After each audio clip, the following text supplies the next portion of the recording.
He is a leading academic in his field, and Professor Lord has published over 125 articles and book chapters, as well as 2 books focusing on leadership.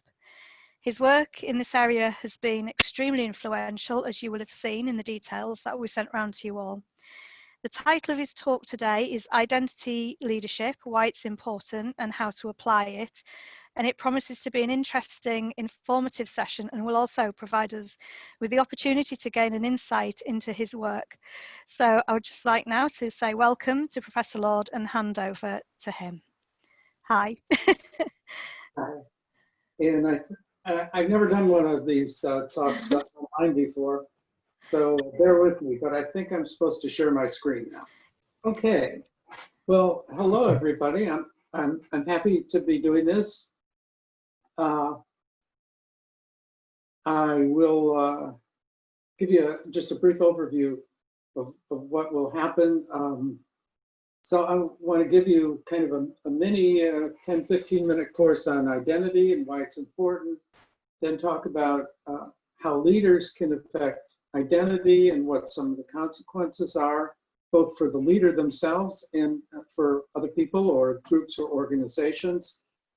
And I have a lot of references at the end, which will be available to you. So if you see something that you're interested in, you don't need to worry about getting the full names of authors and things like that. So with that brief introduction, I'd like to begin. And I want to begin with a question. And so the question is, who are you?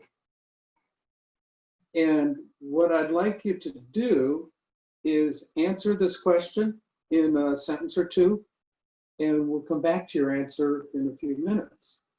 Okay, from the people I can see, it looks like they've answered this question.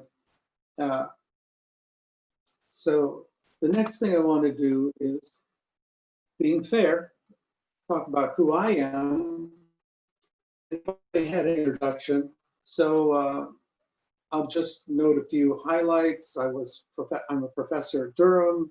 I got a degree in the United States where I lived most of my life. I'm a social cognitive psychologist, and I taught in the Department of Psychology for 38 years. So that's how I define who I am.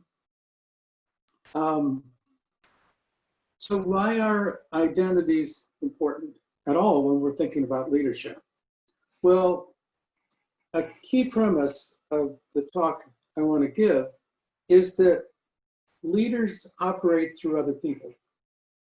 And often that operation through other people involves affecting their identity. So if we know how identities function and how leaders can affect them, we're one step closer to understanding leadership processes. But just taking the general question that leaders operate through others, I think that's important for 2 respects.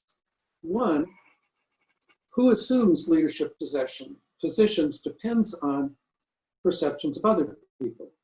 And we know lots about influence processes and how they're tied to perceptions.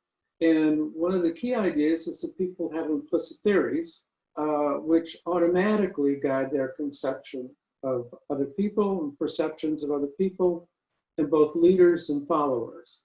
And that's probably the area that most people know me for, and I've been working in that. Oh, it's kind of embarrassing to say, but been working in that area for over almost 50 years. But some of this work is summarized in a recent article with Epa Trapacki, Roseanne Fody, and Tiffany Hansborough. And you know what I look like. That's a little bit Epa Trapacki. And then research on follower implicit theories it's been more recent, and the key person associated with that is Tom Tsai. And so there's a picture of Tom Tsai. I like to show people pictures so that it's not just names. And so we know a lot about perceptions and then the effects that leaders have on individual performance, on groups, organizations, occur through their influence on others. And so there's just a lot of leadership literature that deals with that type of process. We talk about leadership qualities, leadership visions, team processes and leadership, organizational strategies and leadership, etc. So the key idea is that leadership can operate through others, and an important part of that is operating through their identity. But I want to show you a big picture that just illustrates this process. And if I move my cursor, can you see my cursor? Yeah, okay. So we have leaders, and they can affect single followers through dyadic processes. They can affect groups. They can affect organizations. And then those effects can affect things like organizational performance, team performance, individual performance. So you've probably already in this course learned about lots of ways leadership can operate this way through various mediating processes, and leaders can have direct effects on each of these types of processes. So this is explained in an article by Lord and Din, and there's a picture of Jessica Dint, who not only is smart enough to understand all this, but she makes great figures. And she actually did this figure. But it's complicated. And so when I like to think about leadership research, I like to simplify things and have some key ideas that helps me build a fundamental understanding. And so we differentiate the literature and processes in terms of surface level processes and deeper level effects. Surface level processes are things that you might see and associate with behaviors, such as transformational leadership, abusive leadership behavior. How many people have seen those terms before? Just raise your hand. I can see you. Oh, not a few. Okay. It might be associated with things like leadership traits, leadership personality, or the traits of personality of followers. And at a deeper level, we can understand multiple processes in terms of the effects of self-concepts and active identities. And so that's the level that I want to get at, because self-concepts and identities are both guides for perceptions, so they affect how we understand other people and also for our own behavior. And it's kind of like an onion, so you're unpeeling various layers. And when we talk about the self, we can talk about an enduring self, a self that's somewhere in your brain and body, which we call a self schema, and the self that's active in a particular situation, which we call identities. And so I'll try and make that distinction consistently throughout the talk. Self schemas pertain to enduring aspects, and identities are the application of that aspect in a particular situation. Identities are key structures for organizing information and accessing leadership skills. Now, I made this point a long time ago with a very important lady. I'll show you a picture of her, Rosalie Hall. And so it's in a Lord and Hall article where we talk about how skills are learned and how they're organized in terms of identities. So a key idea, I'll give you a quick summary, is that skills are domain specific. So if I'm skilled as a leader in a soccer team, That's a different skill than leading an organization. So leadership skills depend on the particular context, and to be able to access the right skills at the right time, we need to activate the right identity. So I probably have active right now a lecturer identity. It's quite different than an identity I would have active with my spouse, who happens to be the lady that you're looking at right there, Rosalie Hall. So, so once in a while we have a little bit of confusion with that issue as to whether the identity is really a relational identity with my spouse or academic identity, but usually we manage it. But the idea is simply that accessing skills is facilitated by having the right identity.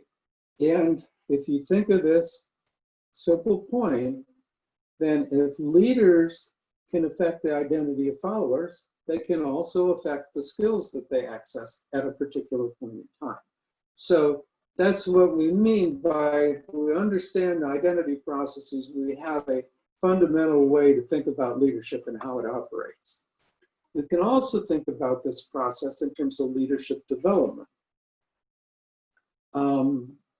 And there's lots of programs that focus on leadership development.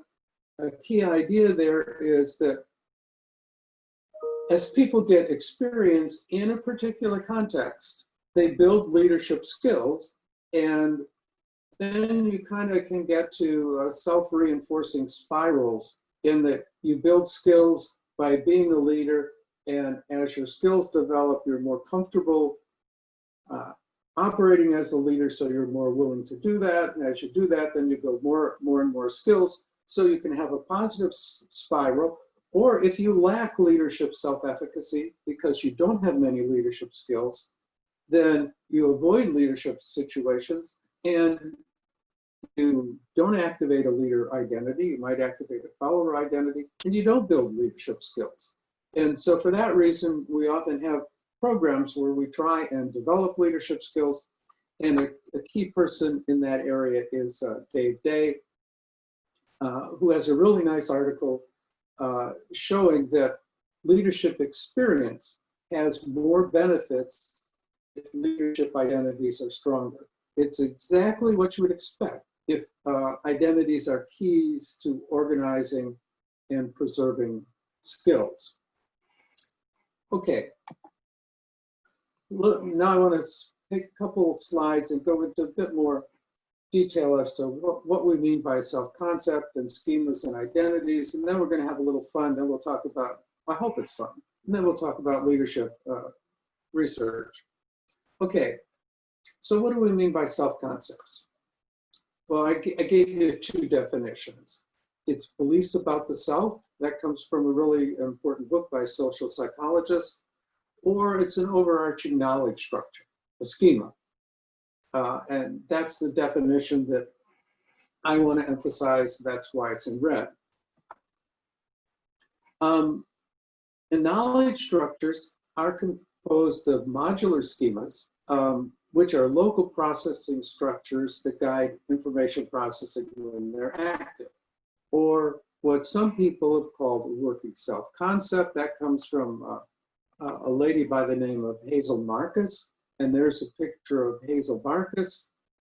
Hazel Marcus and I were both students at the same university many years ago. She was a graduate student then, and I was an undergraduate student.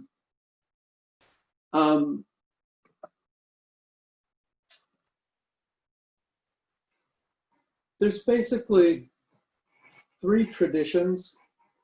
If you look at the literature on the self and identity, there's a psychological tradition. Okay, self is an individual with properties that make them distinct from others. Gender would be a key distinction. We're always aware of the gender of another person. We encode that automatically. Race or ethnicity would be another aspect, and that has gotten a lot of attention lately. But you can see that this idea goes way back. And then there's a sociological tradition. we think of the self as being part of a social unit. And we're very aware of how other people are thinking and reacting to us. In a more recent perspective by Ashworth and Shinoff there, is that the self is actually a social construction. So who I am in a situation is socially determined, both by me and the people I'm interacting with. And then more recently, there's a neurological tradition, which is very interesting. And if you are interested in the self literature, this is an area where we're finding out lots of new things.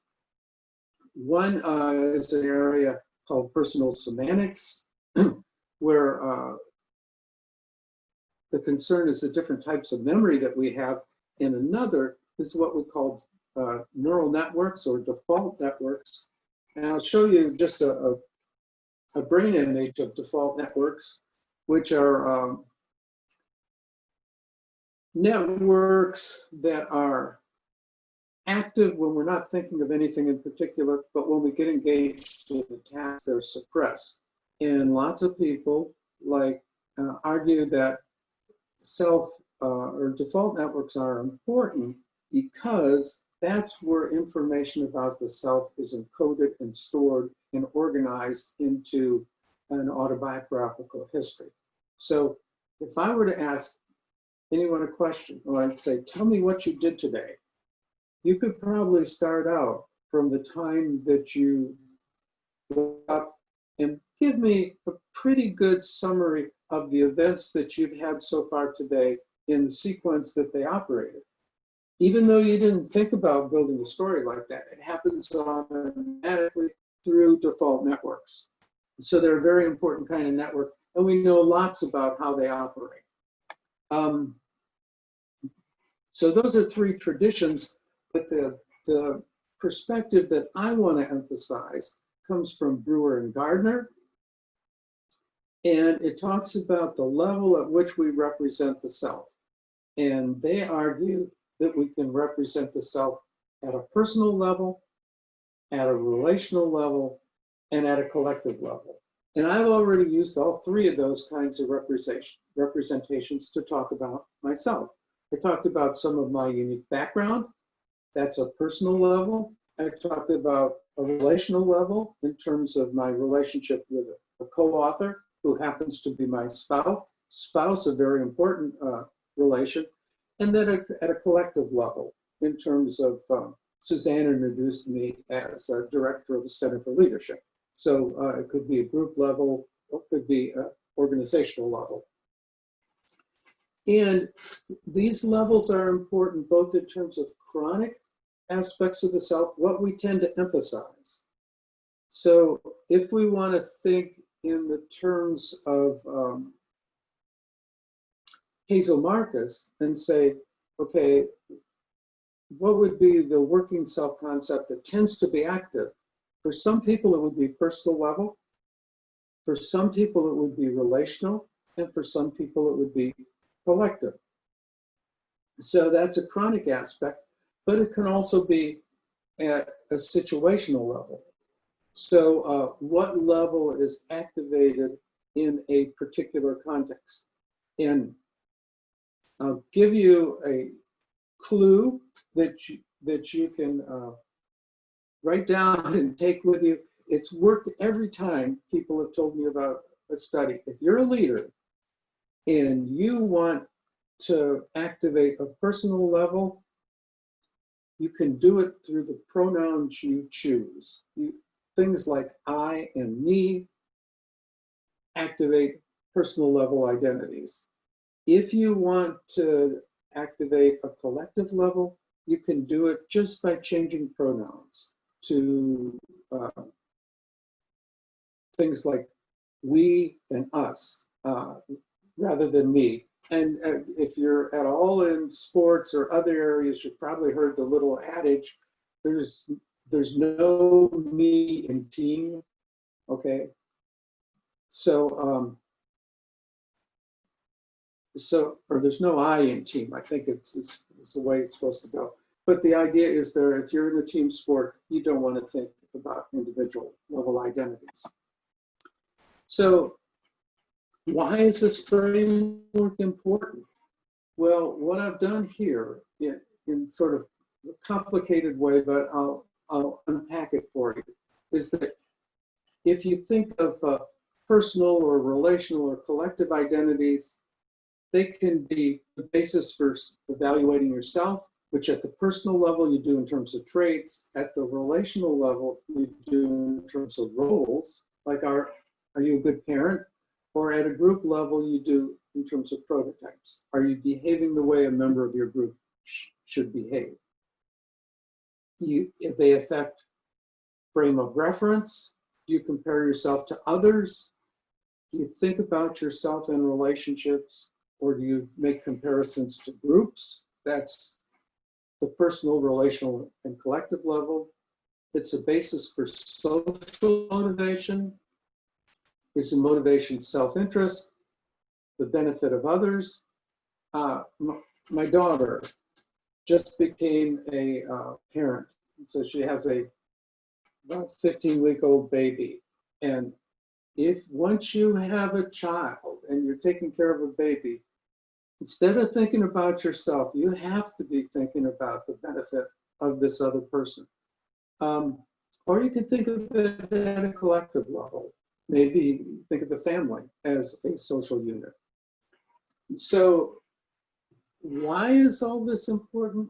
Well, we've already talked about the nature of skills that develop depend on the level, but all these different kinds of processes are cued when leaders activate different levels. Okay, so when we started, I asked you to describe yourself. So now I want to ask you a question, and that is, how many people describe themselves at individual levels? Just raise your hand. I can see a few of you. A few people, okay? Through maybe close to half. How many people describe themselves at a relational level? Maybe 3 people. How about a collective level? 1 person. So you can see most people, 2 people. And how many pick multiple levels? Okay, a couple people. So there we might be concerned with identity complexity. Well, one of the things about psychology that's interesting as a background is we think we discover these concepts, and then we learn that people knew this stuff all the time. And people often say to psychologists, well, what's so scientific about that? So I want to give you a little quiz that has to do with identifying these 3 levels in everyday life. And it was developed by a lady by the name of Paola Gatti, who's an Italian psychologist at the University of Torino. And what we want to do is take you to the movies. Does anybody object to that? Okay, now it's time to have a little fun. And so I want to give you a description of a movie, and I want you to tell me what level of identity this emphasizes. Okay, the first one's The Natural, starring Robert Redford. Anybody seen this movie? It's kind of an old movie, but I'll let you read the plot.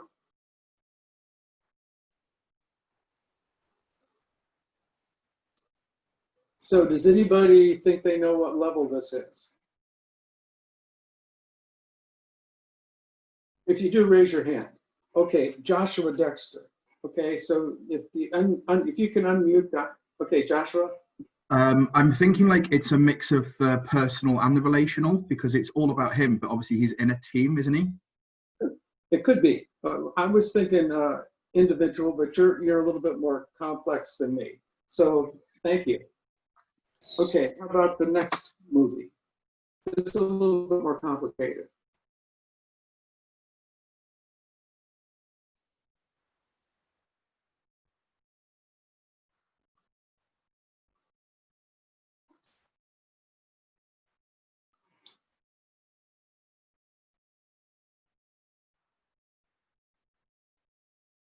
Okay, does anybody have an idea that they want to share with us about what level this is?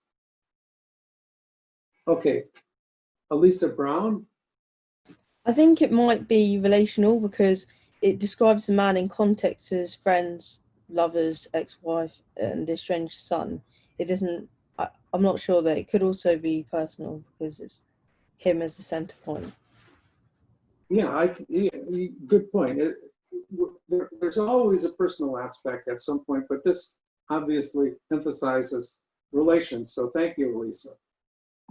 And the last one, X-Men.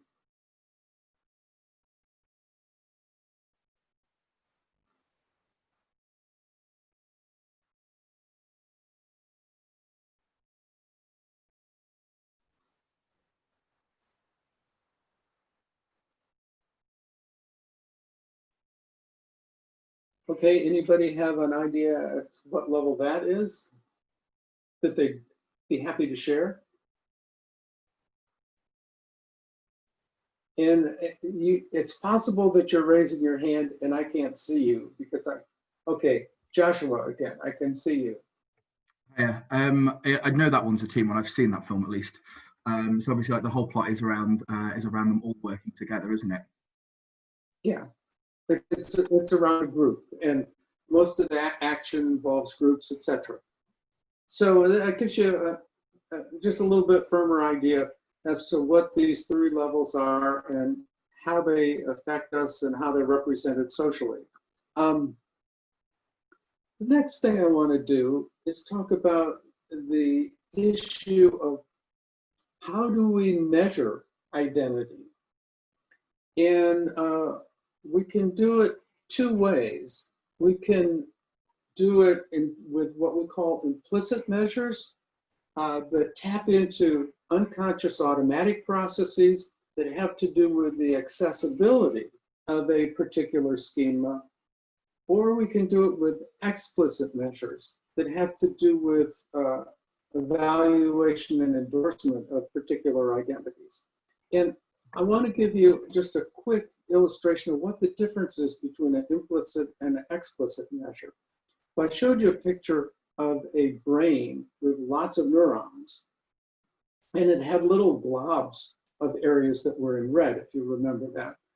And you can think of that, if you were to think of it as, if we overlaid that with a map of a city, and we'd say, okay, implicit processes tend to be local processes. They're neurons that interrelate with each other within a particular neighborhood or a city block, for example.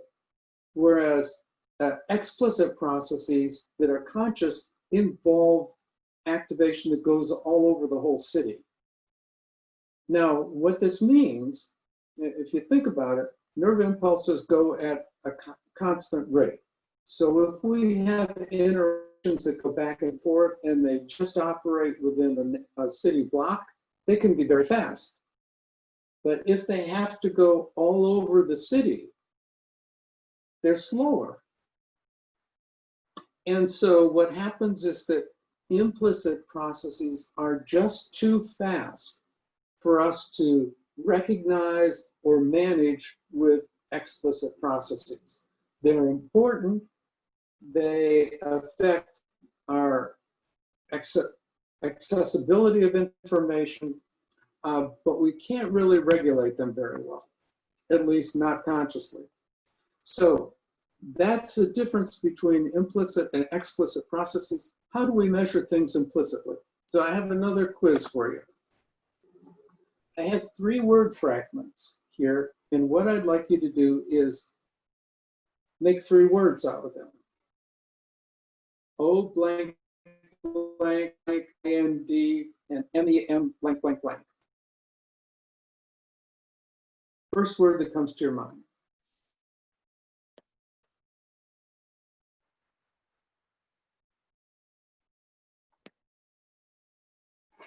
Okay, Georgia. One mind member. One mind member.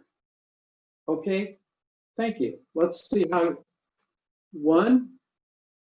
Okay, so we could score. Did anybody say out? Oh, well, we've all been primed to think in terms of identity. But if we were to score this at the individual level, if you said own or won, you'd get 1 point. If you said out, you'd lose a point. That would suggest individual identities are less accessible. If you said mind, you'd lose a point at the relational level. But if you said kind, you'd gain a point because that's more relational. And if you said, what was the third thing that you said? Was it memory? Member. Member. So member would be scored at a collective level, but memory would be scored as losing a point at the collective level. So the idea is simply there that the word we form is guided implicitly by the identity that's active, and if we're more likely to form a word consistent with an active identity. So if we form a word that's, and then we have lots of items like this for individual, relational, and collective scale. So it's a different kind of measure, and it gives us different information. It measures the accessibility of a different kind of representation or the identity that might be active at a particular point in time. Explicit measures, such as the level of self-concept scale, aren't just typical self-ratings. So I'll give you 3 items from this scale that differ in terms of level. I appreciate work that helps me grow as a person, individual level.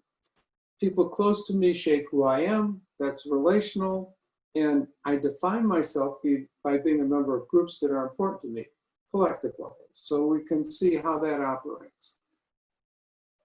Okay, that's sort of the end of the background part in terms of identity. Now I want to show you why it's Christian.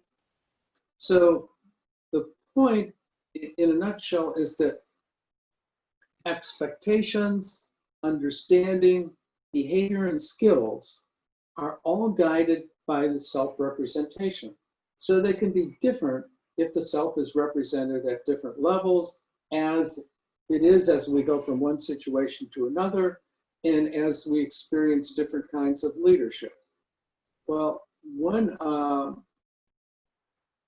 argument is that leaders can prime different identities, and I already gave you an example about how they can do that implicitly in terms of the pronouns that they use, and that can affect lots of self-regulatory processes and and whether or not people are proactive in terms of their behavior, whether they tend to plan and do things and evaluate them on their own, or whether they need to be corrected. So the key idea is there that leadership affects identities, which affect self-regulation. And Lord and Brown have a book. This is a picture of Doug Brown that talks about leaders' effects on identities.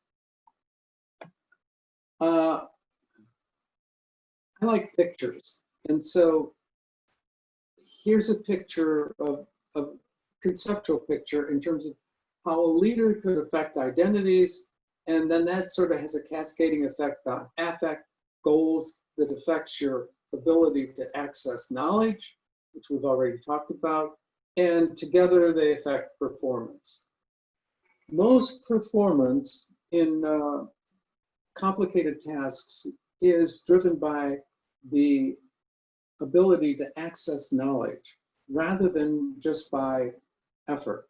So taking a test in a course is a good example.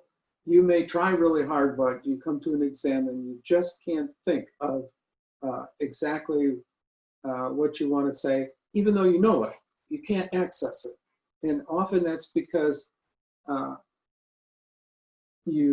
either your identity or your affect or your goals are different in the exam situation than when you learned that information. So leadership can affect identities that has lots of other effects. They sometimes can affect knowledge directly, but the other point that's important is that leaders can have indirect effects that are mediated by group structures. And we're going to get to some really important examples of that in just a second. And then those group structures can affect identity and motivation, things like the type of goal orientation you have. Lisa Dragoni is really good research on this topic. And leaders can affect ethical cultures, which could be group cultures and reflect the effects of groups or the effects of individual leaders. So I want to show you 3 slides that indicate how important that is. Well, I guess 4 slides. First, what do we mean by ethical leadership? It's leadership that emphasizes normatively appropriate behavior for the self and others. And what we know about identities is that if we have a collective identity active, people are much more attuned to norms than if we have an individual identity active. So those are just some examples of behaviors that reflect ethical leadership with an explicit measure. I'm not going to go through them in individually. Okay, here's a conceptual model of how this works. It's backed up by research that was done in the military, in the US military. You might guess I'm from the US. And in 2009 in Iraq. And what it shows is that ethical leadership affects ethical culture. But this is hierarchical. So leadership at a company level, in the military, a company is a unit of about 100 people, cascades down to the platoon level, which is maybe 10 or 15 people, and that affects individual level ethical leadership. So we have hierarchical effects in terms of leadership, but also in terms of culture. And then culture affects unethical cognitions and behavior. Okay, what do we mean by unethical behavior in a wartime situation?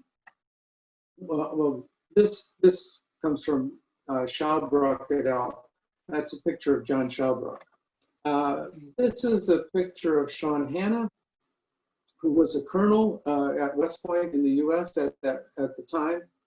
And now he's a professor at Wake Forest University. And what we did was we looked at, did a survey of soldiers in combat situations.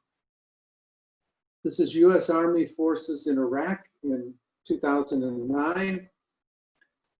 It's a multi-level study that involved company, platoon, and higher level units. Looks at ethical behavior and ethical preparation in terms of culture. Also measured individual, relational, and collective identity. Now here's the thing I want to show you. This is a predictive model that it's using a technique called multiple regression, where we try and explain differences in a dependent variable. In this case, hitting or kicking non-combatants, could be prisoners that you have, in terms of ethical leadership. And we can see a negative relationship here. The more ethical your leaders are, the less likely you were to abuse a non-combatant. And that was statistically significant, which means an effect of this size would not occur by chance. Individual identity was not important, but relational identity was really important. Okay, well, what does that mean? If you tend to be concerned with the welfare of other people in terms of chronic identity, you're not going to kick or hit or abuse or injure, or in some cases, shoot and kill non-combatants. These are people who you took as prisoners for one reason or another. But here's the curious thing. Collective level identities were positively associated with abusing non-combatants. Why would this be the case? Sometimes teams or groups could have different norms. They could have unethical leaders. I've seen that. And also, Iraq was a really funny kind of war because sometimes you're out on a peacekeeping thing, nation building, and then all of a sudden your platoon encounters an improvised explosive device and somebody's half blown apart. And the natural reaction, if you identify with your team, is you're really mad and you're angry and you hate the people that did this. And so you have high negative affect, which is associated with abusive behavior. So we can see individual identity is not just an academic concept, but it's a concept that has impact in stressful situations. Okay, this example comes from the Iraq War, and it's maybe 10, 11 years old. Research is slow and it tends to lag. But these are not the kinds of processes that are only applicable in wartime situations. So does anybody have any recent contemporary examples of where the same process might be occurring? But particularly anybody from the US?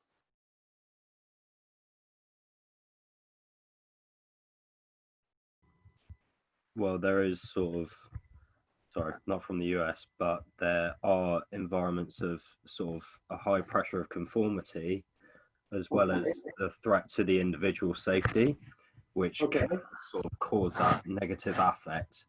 When the individual's safety is sort of threatened, people aren't thinking of higher levels of, morality.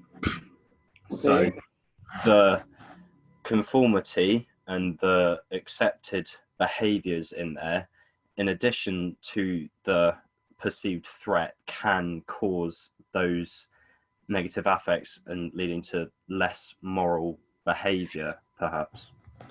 So negative affect and things that operate through identities. Yeah, Well. sort of the madness of the mob, almost. Yeah. Can anybody think of an example where government or branches of government employees might operate unethically to sort of injure people who are really non-combatants? Joshua. I think what you're hitting at is the police brutality in America. Exactly. The same kinds of things, that if you are low on relational identity, high on collective identity, you're stressed, and you have norms that might be racially biased in a particular unit, then you treat people in a very inconsiderate and sometimes harmful and lethal manner. So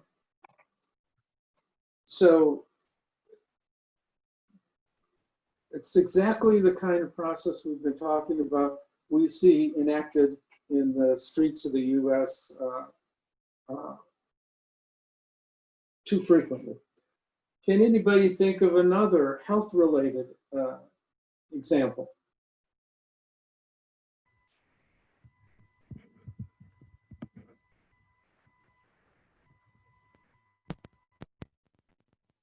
Peter.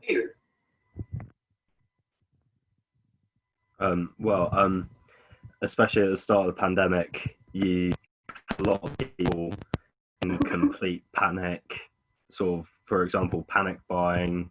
There were people, you know, not treating people very well. There were a lot of fights and a lot of panic breaking out because, I mean, people didn't know how to behave, perhaps. Okay, that's a good example.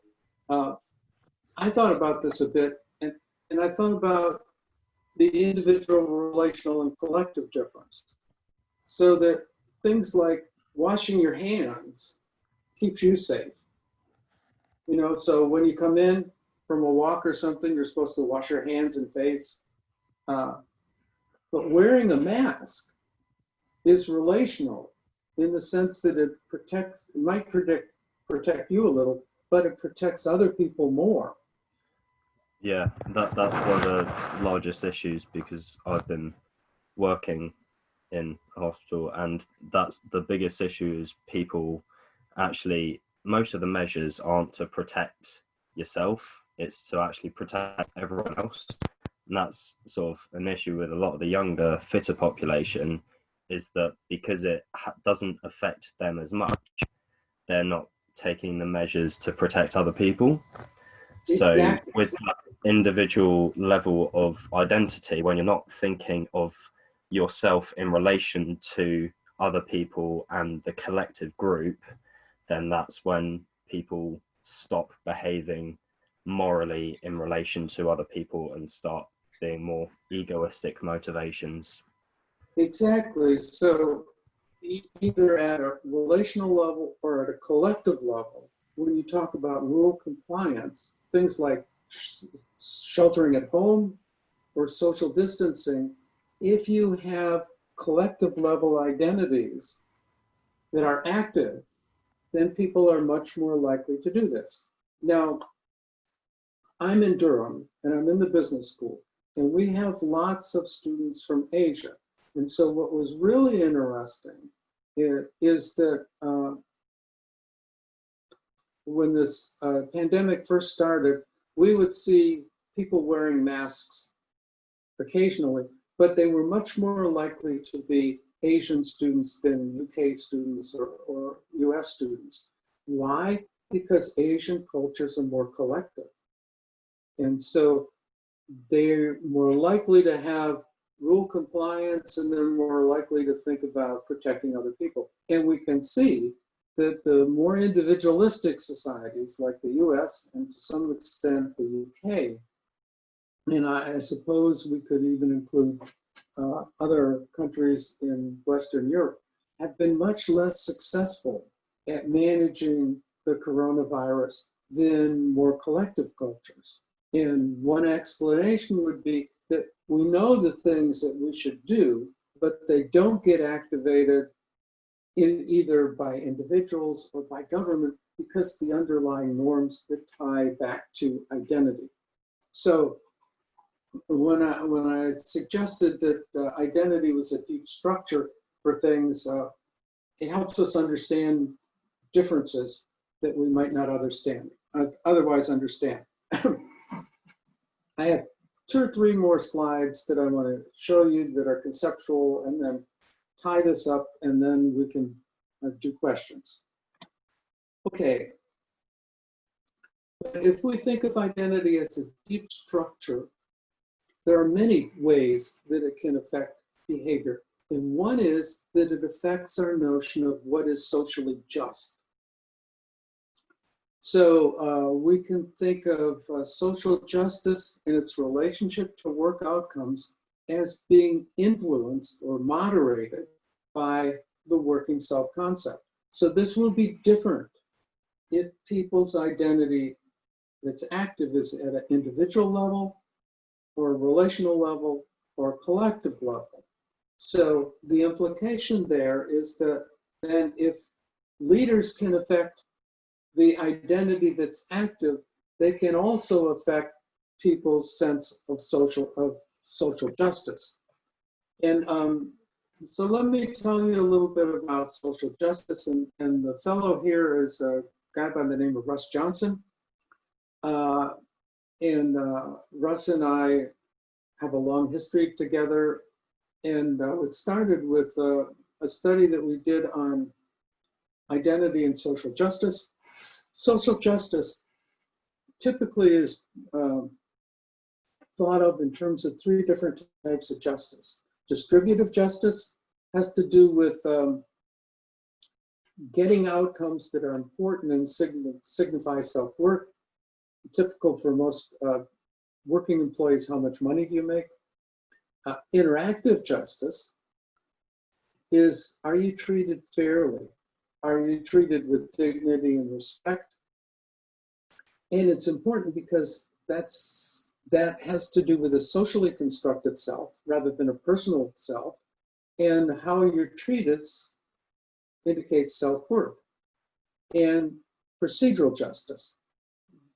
There we're concerned with, well, how does an organization operate? Is it fair? Are the procedures equitable? Are they open and transparent? And so the argument that we developed and tested and found support for is that these different types of justice become more or less important depending on the type of identity that's active, and leaders then can affect what we see as just by affecting the type of identity that's active. And so this is results from a study that Russ Johnson did. And I'll just tell you what he did experimentally. He primed or had a control condition where he primed self-concept. So in the primed condition, which is the dark line, the self-concept was active for most subjects, and for the unprimed condition, it was less likely to be active. That's the blue line. And then we looked at how procedural justice rated by subject relates to their satisfaction with companies. Okay, the company satisfaction is a collective idea, and the expectation was you'd have a stronger relationship of procedural justice to company satisfaction if a collective identity was primed. And that's exactly what we found. Now, we also found, but I won't go through it, if this was interactional justice and we primed relations, then things like satisfaction with supervisors would be more important.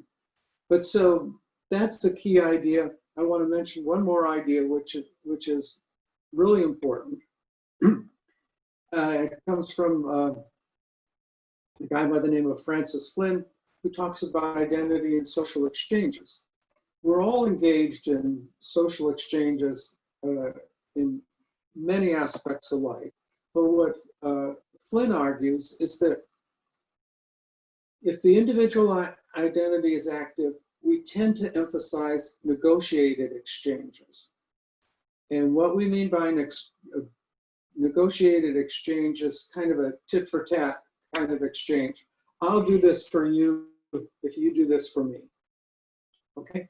Each specific behavior is, we expect some sort of benefit that's immediate and it's negotiated. And that kind of exchange doesn't work very well because it has high transaction costs and it's very micro. If we have relational identities, people tend to expect reciprocal exchanges. So if you have a relationship, you'll do something for your partner with no clear benefit, but you expect that at other times your partner would do something for you. And so that's the nature of roles, and trust is the key thing there that holds this together. But the key idea is that it works best when relational identities are active. And if collective identities are active, we tend to have generalized exchanges. People do things to benefit the collective, even though they may never get some return. And their fairness is a critical factor. Well, most organizations run well if you have generalized exchanges, because people do their roles reliably, they adhere to norms, and they look out for the organization as a whole, as long as they're treated fairly. That's procedural justice. So one big problem in the leadership area is when we want generalized exchange, but leaders emphasize individual identities. It just doesn't work well. So what you want to do is have the leadership that's matched to the kind of identity that underlies the exchange that you hope guides your organization. Okay, so I hope that in this brief time, I've been able to convince you that maybe it doesn't seem so brief to you. Time goes by fast when you're talking. But that identities are important. They're a deep structure for lots of processes. And I just have some final points. Oh, I do have one more slide. And I'll just show you this slide. And if you're interested, you can go look at the literature. But we've talked about all these processes as if leaders affect followers. And often they do. But it's also the case that followers affect leaders, and that they're both part of a dynamic system. That's what Durham calls a double interact, and then those dynamic systems become part of both individual relationships with leaders, group relationships that are composed of lots of double interacts, and collective endorsement of things like organizational cultures. It's a complicated model, but the key idea is that these processes emerge over time. So if you're really interested in this, it's worth looking at. And I wanted to show you a picture of Scott Durham. That's the author of this theory, and that's Mount Everest in the background. So obviously, he's an individual achiever, but you don't climb Mount Everest by yourself. So he's also a team player. He happens to be dean of Michigan's business school. You can't see him very well in his mountaineering gear. So that's a picture of him that's a little bit more identifiable. So to just summarize, 5 key points. Leaders operate through others, often by activating a deep structure, which is identities that affect lots of other processes. We can understand this structure in terms of the difference between individual, relational, and collective identities, and they affect self-regulation, cognitions, and social processes like justice or exchanges. Leaders can have indirect effects through mediating structures, and you can't leave followers or other individuals out of the process, because most leadership is an emergent process that involves the interaction between leaders and followers. Okay, so I'm happy to answer questions, but I just want to show you that there are references to all these things that are available. So thanks for your attention. I know it's lots of stuff, but I think it's kind of interesting stuff that has a lot of implications for understanding social behavior and cultural behavior and business and organizational processing. So with that, I'm happy to stop and give you some time for questions. Thank you. Suzanne's moderating the question, so I'll let her pick people. Thank you very much, Professor. Has anybody got any questions? If you just want to raise your hand or type it into the box, either will do. I think Joshua has a question. I do, yeah. Hi, you're right. Yeah, I've got a question about the Stanford prison experiment, if you're familiar with it. Sure. Yeah. So you were mentioning, like, during the Iraq War stuff, that obviously like relational interactions had the most impact. So obviously, if you had people in your squad who were definitely against abusing prisoners, you weren't going to use prisoners because they were definitely against it, and it's that sort of social interaction there. Obviously, with the Stanford Prison experiment, because the abuse of the prisoners was sort of seen as very acceptable very quickly, it became as something that was sort of seen as not being unethical. And I just kind of wonder what your opinions are of that. Well, my guess would be that people identified with the role of being a prison guard and thinking of themselves as being members of that group, and not in terms of, which is a collective identity, and not in terms of their relationship with particular prisoners. And so one of the things that you tend to have in group situations is we differentiate between in-groups and out-groups. And sort of prison guards versus prisoners would be two different groups. And so they treated the people as members of out-groups rather than as people that they had a relationship with. So that would be my guess as to how it applies. That's quite interesting. Do you think you have the same sort of thing like with the police brutality issue then? That obviously, I mean, especially like during the riots that they've got going on at the moment and the heavy-handedness of police, that's a result of them seeing themselves as somebody who's like maintaining law and order. So it's okay to be really heavy-handed with the police because they are in this sort of reaction to a riot collective mentality. Exactly, and the people who are protesters are part of a different group. And so we have that group differentiation. And then if you could get them to think of them as people, as individuals who have lots of affective bonds, you probably wouldn't have the same kind of behavior. That's really interesting. Thank you. Thank you. Eduardo has raised his hand. Yeah, hi. Thank you very much for the talk. I have two questions, if that's okay. They kind of relate to each other, so I'm going to try to like break them down the best as I can.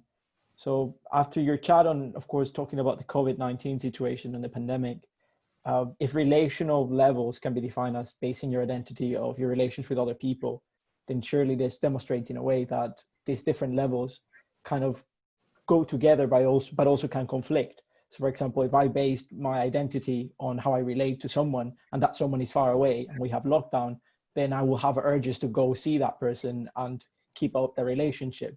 And that will, of course, break that collective. So, of course, with kind of like following the discussion that Joshua mentioned, do you think that there is a rise of this collective identity as opposed to individual and relational, as we see, for example, on this protest, both on two sides of political spectrums, but also how they are composed of, I would say, physical attributes to a certain extent, as well as ideological? And do you think maybe the internet and the way we have handled it has something to do with it? Well, those are complicated questions. Let me try and unpack some of them. Do I think the internet has something to do with it? Well, yeah, I think so, because most of the people would interact with other people as individuals rather than groups on the internet. So it may find an individual identity or relational identity, but probably not a collective identity. And then I think one of the odd things is that if you're at home alone and you have to manage yourself and your thoughts and your affects, so you're at an individual level most of the time. You're not at the level of relationships unless you've got a partner that you're sheltering with. But if you're a single isolated person at home, you're thinking about your future, you're reading things, you're doing what's important to you. And so we're making individual level identities just chronically accessible. And so then at the time that we're doing that, we want people, then when we loosen up, to go out and behave in a relational way to protect others or to protect society as a whole, but they've been by themselves. And so that individual identity being salient is how they've survived. Like, well, I'll tell you, I'm 74, so I'm a high risk group. So like I've been, and my wife and I have been in our townhouse here in Durham for over 100 days. And we haven't gone to a restaurant, we haven't gone to a store. The only people we see are like delivery people. I'd love to go to the US and see our grandchild, but we don't want to fly.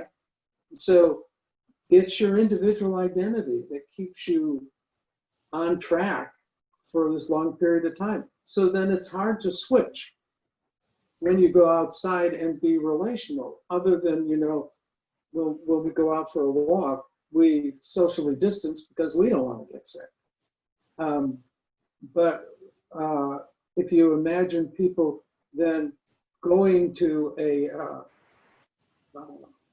bar where there it's very relational, well, you want to get close to other people. And in the UK, about 2 weeks ago, they allowed you to form bubbles. So a bubble is like if a single person who's been by themselves can attach to another social unit, just that one social unit, and then you can't attach to multiple people. So it's a dyadic reciprocal relationship. Well, so we have a friend that we hike with almost every weekend, and she had come visited us before because we would share groceries and stuff, but we'd social distance. Even though it's a friend that we hug and kiss, we don't get closer than 6 feet. But then as soon as she joined our bubble, then we're back to hugging each other. You know, so it's a switch between an individual to a relational identity. And you can imagine all these people who've been managing themselves individually, now they go out and it's hard to say, okay, I have to be collective. You want some social interaction, and you react in maybe a relational way rather than a collectively appropriate way. Thank you. Thank you. Do we have time for a couple more questions? I've got Charlie, who was next, who wanted to ask a question. Charlie Hetherington. Hi, Charlie. Nicole, is it possible? Oh, Charlie, you're on, are you? Hi, yeah. Hi. I wrote it down in the chat, but basically I was asking how exactly a leader primes an identity, and I went on to ask sort of the typical political stirring speech, the one that emphasized the need for collective struggle, you know, Churchill's wartime speeches or JFK's ask not what your country can do for you. Would they provide a good example? Excellent examples of collective identities. And that's what they're trying to define, because they're asking people to make sacrifices where they may not get the benefit, that they're sacrificing for the good of the collective. And so that's clearly a collective identity. Great question. Isaac, are you able to talk? Hi. Hi, yeah. So I was asking whether we should think about authenticity when we're talking about leadership and identity. So whether, so if leaders shape identities and do this intentionally, should they try and be aware of their followers being authentic to their self-concepts and behaviour? And if so, how can they do this? Well, that's a really great question, because I think leaders are more authentic when they're adopting an identity that's consistent with a chronic self-schema that's central rather than peripheral. And so people's identity varies from situation to situation. And there's nothing inauthentic about that. But when people are trying to activate an identity that's not them, just for the purpose of acceptance or influence, then it's not authentic. And I mean, we can see that in terms of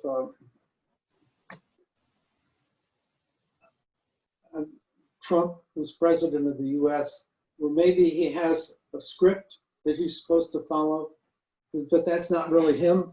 And he does it for a little bit, and as soon as he's into a rally or a talk, he goes off script, and he becomes a more authentic person. because it's easier, it's more accessible, but it's not what he was supposed to do. It's not what his handlers wanted him to do. So that's a great question. Thank you very much. Finally, just before we finish, because the time's creeping around to 5:15, Peter wanted to ask a quick follow-on from Eduardo's question earlier. Peter, Okay. Yeah, sorry, it is following on from what we've discussed earlier and what Eduardo asked, because it's just, how would you say that our leaders of the country or of the US could promote a collective identity and a sort of group ethic in such an environment of an individualistic culture, and the fact that we have been separated from the collective, we haven't seen everyone else. So how would you say that we promote that collective identity to help protect the greater population from the issues we're facing now? Well, okay, that's a really good question. A person who did this really well was Governor Cuomo in New York. And he kept saying things like, we're not Republicans, we're not Democrats, we're not in this for our own individual benefits. We have to think about what we need to do for each other and for our for groups that are important to us. Now, it's interesting that in both New York and in the UK, they picked healthcare workers as a group to identify with, and not wanting the healthcare workers to be overwhelmed in New York, or the NHS to be overwhelmed in the UK. So there you can apply to references to groups that are important, that we're part of, or to a national culture. I think when Boris Johnson gave some speeches in the UK, he made references to World War II and UK banding together in times of crisis. So that's the kind of thing that you do to emphasize a collective culture. But you certainly use pronouns like we rather than I. Definitely, thank you for that. Okay. Professor Lord, it's 5:15. I know that you have to get away, so I just wanted to say sorry to anybody who was wanting to ask a question. I've had a lot of messages from people saying how interesting they found the session, so I just wanted to say thank you very much for your time today and for taking the time to give your presentation and also take questions from our scholars. So thank you very much. Well, I'm happy to do that, and it's a topic that I've been interested in for a long time, so I'm always happy to talk about it. So I'm glad people enjoyed it and have some questions.